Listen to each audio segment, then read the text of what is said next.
So, hello, Jordan. Lovely to have you here. Hi. Thank you for agreeing to do the therapist spotlight with me. So, the first question is about how you made the decision to go into private practice. What was that about for you? What led you to it?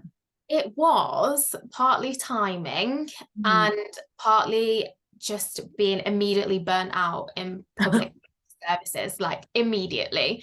So I went from like being a mental health nurse only for a year and then diving into IAPT, which is pretty, Yes.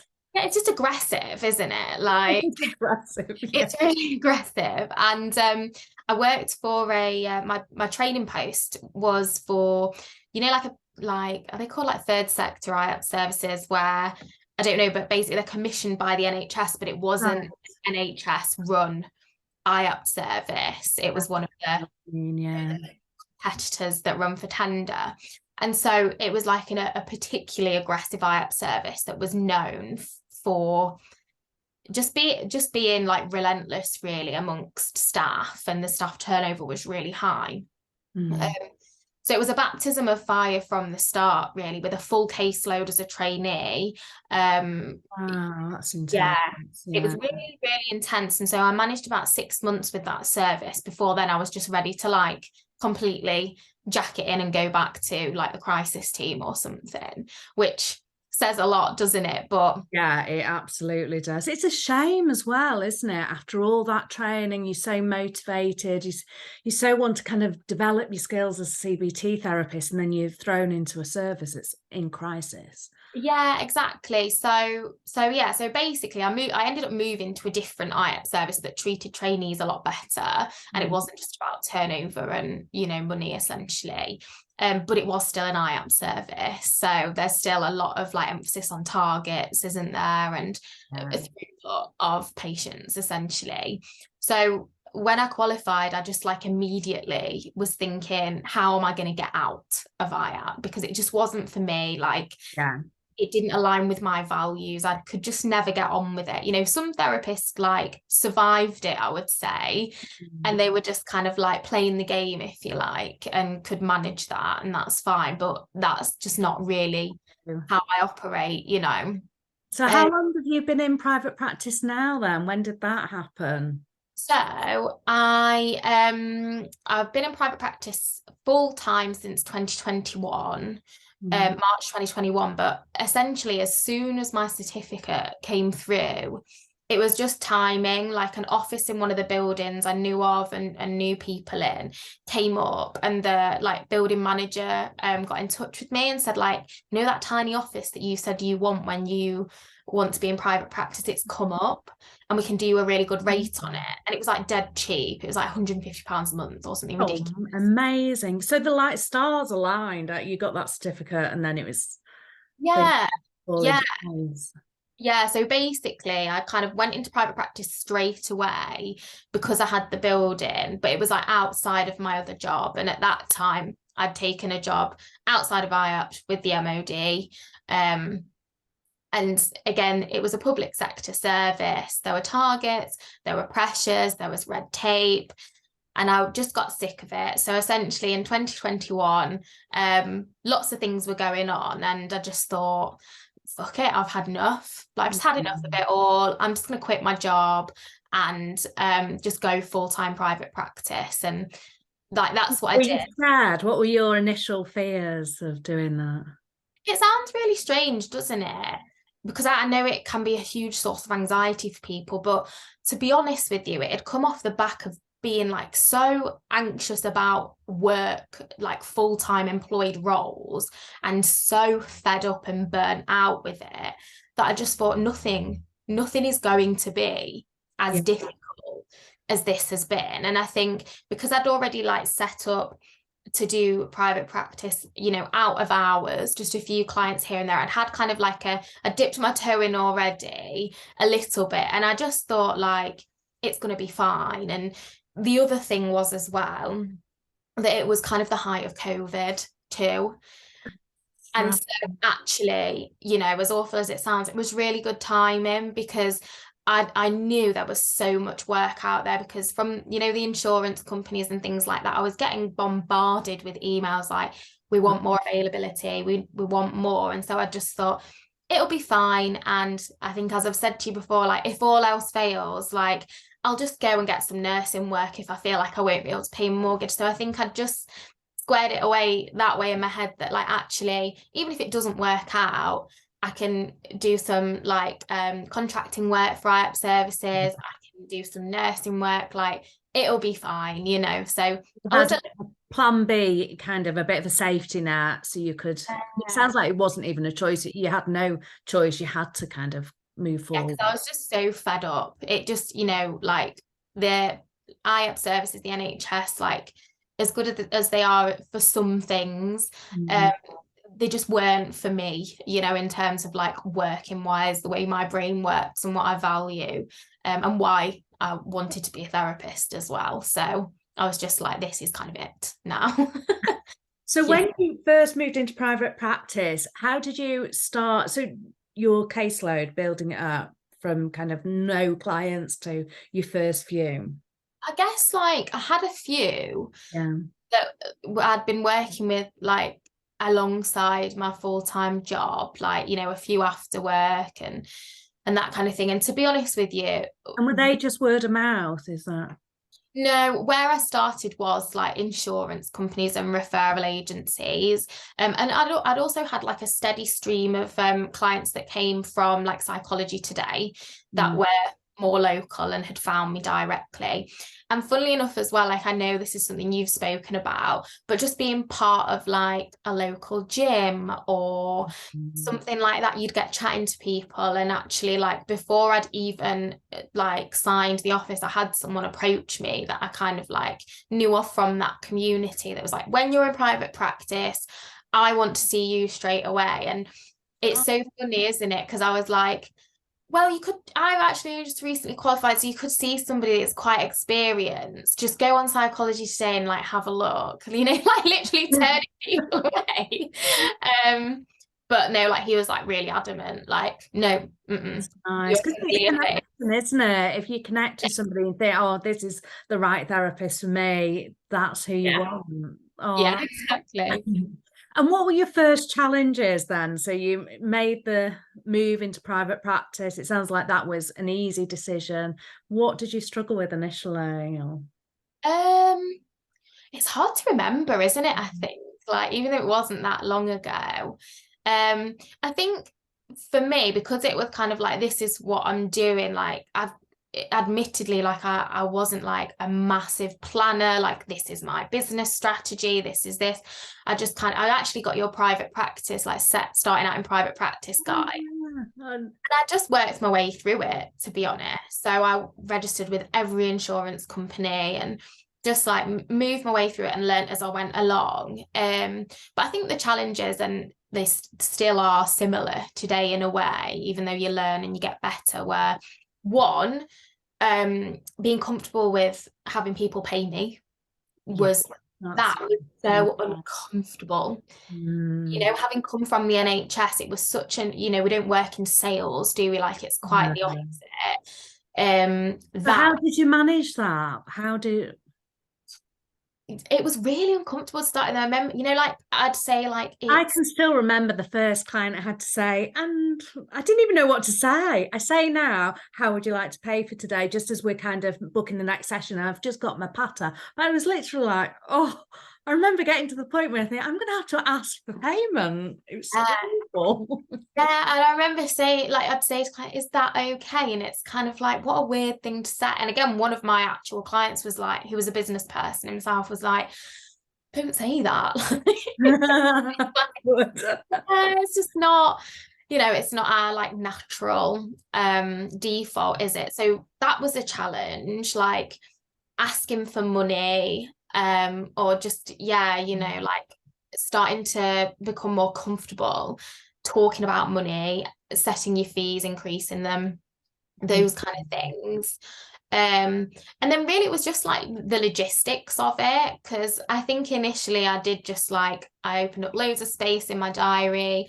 I'd be really flexible in terms of like, if clients contacted me, they needed specific times, I would be much more flexible, thinking like, yeah, I'm going to be, you know, what they need, I'll offer, kind of thing.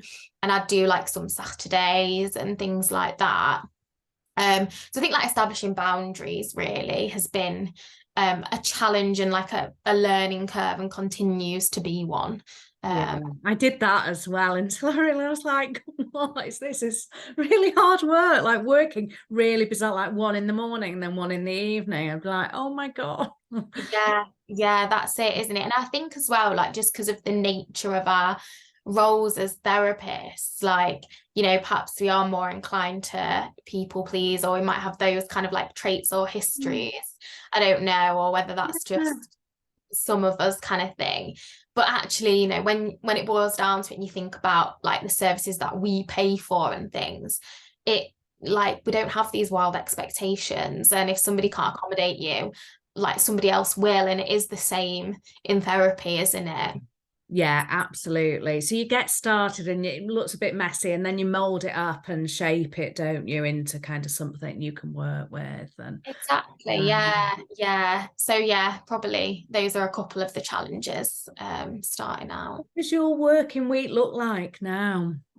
It's quite different, and it has kind of like changed even over like the last 3 years. In the sense that when I started out, I didn't work Friday. And so I worked a 4-day week, didn't work Friday. And then it seeped into doing like a 5-day week gradually. And now I work Tuesday to Friday. So I don't work Mondays, just to support like a better work-life balance. And my boyfriend doesn't work Mondays, he's a chef, so he works the weekend. Nice. So, you know, to get that day is like really important. And usually I'll see anywhere between like, I would say like 15 to 22 clients a week, but like that 22 is rare. I try not to, because 5 a day is my absolute ceiling, so that would be 25, but it's rare that it's and what I like about private practice, which I it wasn't when I was in IAPT, it would have been like 5 to 6 a day, and that was it, is that I can have a busy week and I can see 20, 22, and then the next week I'm down at 12. And I like that, because lots of people are fortnightly and stuff. I really like a busy week. I can do a busy week if I know next week, like just come back off holiday this week, I think I've got about 10 in, next week I'll be a bit busier, then I've got a bit of a week off, and you know, it'll get busier up till Christmas and then quiet again. And I really work well in that up and down. Yeah, it's nice to have like the ebbs and flows, isn't it? And to just like capitalize on it. Like when you've got a quieter week, like you catching up on a bit of like admin and stuff like that, or, you know, like the marketing side of things, or you literally just, like as I do, I'll just like put around the house, take my dog out a bit more, go out for lunch with friends and stuff like that. So yeah, it's nice. That is nice, isn't it? When you're doing stuff like that and you think, oh, this is my job, this is my office today. And yeah, exactly. And what about financially? Has it worked out? Is it more financially rewarding for you? Yeah, definitely. So I definitely earn more for working less in private practice. Yeah. For sure. There are challenges. So obviously, like the way that we have to pay tax as self-employed people does not suit my brain at all. It doesn't suit. If I've got money in a bank account, I just think it's mine. I really have to work at separate bank account. It's over there. It's not mine. Yeah, so I find that quite difficult, and I'm still adjusting to that, because, you know, you get your tax bill and you're like, well, I kind of knew that's what it would look like, but, you know, I've done a couple of courses, or, you know, I had that week off, and so I didn't get any money that week, so I'm pulling out of that tax pot. It always all works out, and often it's because, like, you know, in all honesty, like towards January, I'll be like, right, well, shit, I need so my busier months will be towards tax bill times, you know, because it's not that I don't plan, like I know what's coming and stuff, but, you know, it's not like I'll say I'm not going to take a holiday because, you know, then this or that. I'll just take it, and whether this is the right thing to say or not, I'm like, I know things will just turn good, like they will. That's been my motto. But I'm getting better as a saver and a planner now. And I have loads of different pots. And so my tax bill, I have to save so much each month. And I try and kind of, if I have a really good month, I kind of pay it off for the next few months as well. So I'm trying to get ahead of myself, but I'm 10 years in and I would say I'm kind of there. Yeah. So I feel like I'm kind of like in the earlier stages of maybe like the trajectory you've gone on with that, and I am much better now at like looking at the numbers, and I've got like spreadsheets and things. I do have an accountant and they're great, like they do my bookkeeping, they do my tax return and things, which I've just had from day one. Like even when I didn't earn a lot every month, like a huge proportion would go on. So sensible doing that. I really did. I didn't do it and it caused problems. Numbers are just not my thing ever at all. No, and also because I started out and I had a full-time job and was doing private practice on the side, I just looked and I thought, like, that's an immediate no from me. Like I can't, like I'm not gonna work this out. I just can't do it. I just want somebody to tell me like this is what you need to do, and then I'll crack on and do it, you know. So so I guess that's been another challenge as well, you know, like just being more aware of like tax and finance and stuff like that. It's you know, as you'll hear a lot of people say, like when you're in private practice, you're not just a therapist anymore. Like that's quite a bit to get your head around. You've got two hats, you're running a business and you're a therapist, so it's two jobs, isn't it? Totally that's really good advice. And how do you manage your work-life balance now? Do you feel like you've got a good balance, you know, you're not kind of getting stressed or burnt out and stuff? There will still be periods, I think, where I will feel stressed or burnt out. And I have conversations with like colleagues that are still in IAPT and stuff like that. And it's a completely different type of stress and level of burnout, if that's a thing, you know, like it's a different strain almost.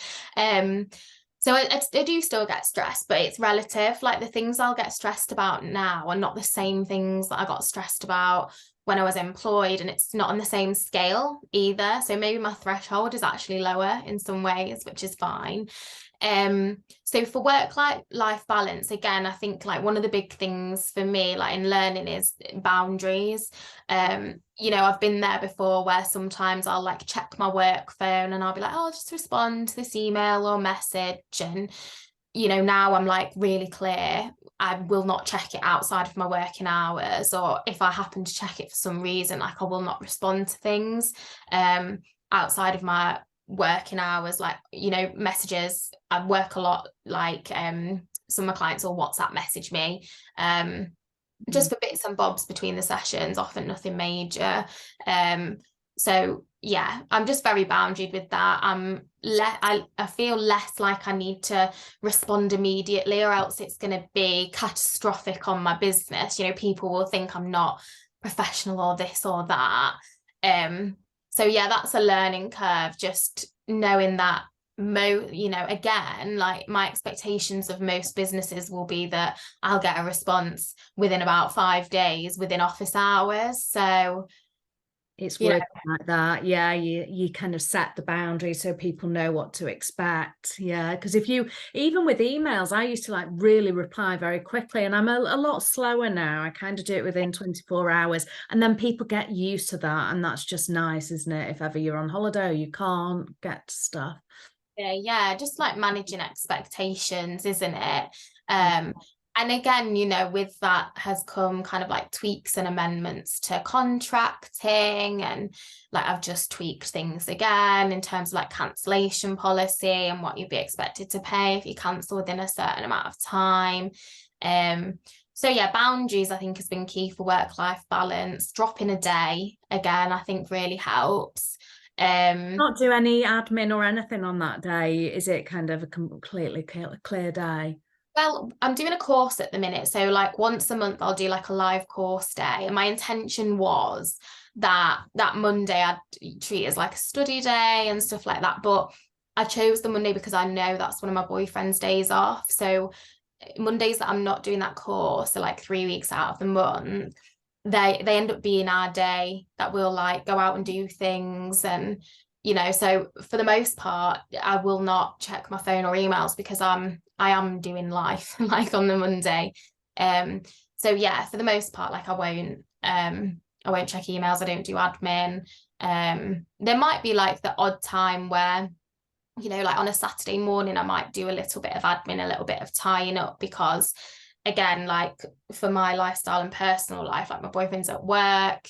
So yeah, you can do an hour and yeah, but again, like there's a lot of time where I won't, I'll just get up and resume like weekend mode and start like doing, like I'll go swimming on a Saturday morning, like I'll always walk the dog, and again, it's just like meeting friends and things. So yeah, it's definitely important to maintain the boundaries and like have things outside of work. Because I don't know about you, but I'm the sort of person as well, I will always find something I could or should be doing to develop my business or my knowledge base. Like we've always got like 100 books on a bookshelf, haven't we? And how many are like unread?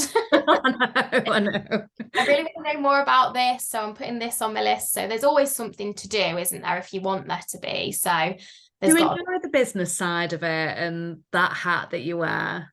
I actually do. Like I actually do. As well, yeah. Yeah, I do like it. But I think sometimes the stress will come from like I want to do more of that, but it's not the stuff that necessarily pays you directly and as quickly. So it's like it's a longer term investment, isn't it, in terms of like the marketing stuff and the business side of things. Yeah, they kind of say about 3 months for stuff you do. So a lot of stuff feel like I've been doing a lot around Substack at the moment, and it had a really good flurry, and that's gone a bit quieter. And it's just, I know that in 3 months' time it'll change. I'll get loads of the reward back, but at the moment it's not that. It's tough, isn't it? Yeah, that's it. Just kind of like having the leap of faith and hoping it will pay off. And I suppose there's always the risk as well that sometimes things don't, and you've got to reconfigure. So yeah, but yeah, I do enjoy it. Yeah. Anything else that you really enjoy about private practice, the most rewarding things?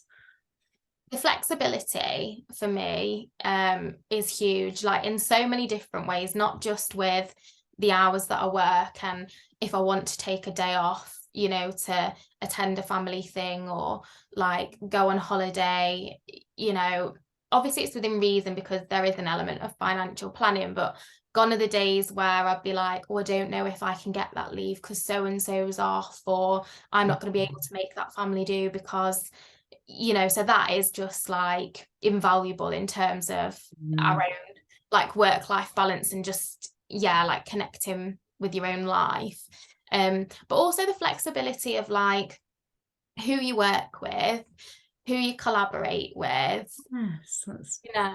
Like I think initially there's always this like panic of, right, I'm going to sign up with absolutely every referral agency and I'll make sure I'm giving people availability and that kind of thing. But once you're in the flow of it, and I think you find your confidence, there is a sense of like, actually, I've got choice. And, like I've broken up with a few like agencies and other companies over time as you kind of like outgrow them or move on, or your values kind of don't align. And so yeah, there's like a lot of flexibility, just generally to be able to like work in line with your own values, which I just think is so important for like job satisfaction, fulfillment, isn't it? So yeah, completely. And if somebody came to you and they were thinking of starting out, what advice would you give to somebody that was brand new to private practice?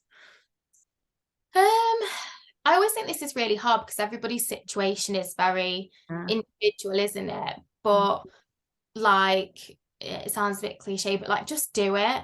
Like, just do it. Even if you're not sure it's going to work out, just give it a go, because particularly as most therapists are, if you're coming from IAPT, you're always going to be able to get a job back in IAPT, like in the current climate, like, and you could probably renegotiate better if you were to do that and go back like without, dissing the NHS and whatnot. So really there actually isn't that much to lose. Like, if you want to give it a go, if you want to, see if it's going to work for your like lifestyle, and if, because I suppose as well, like I always think like there's like, it's the best thing ever, you should do it.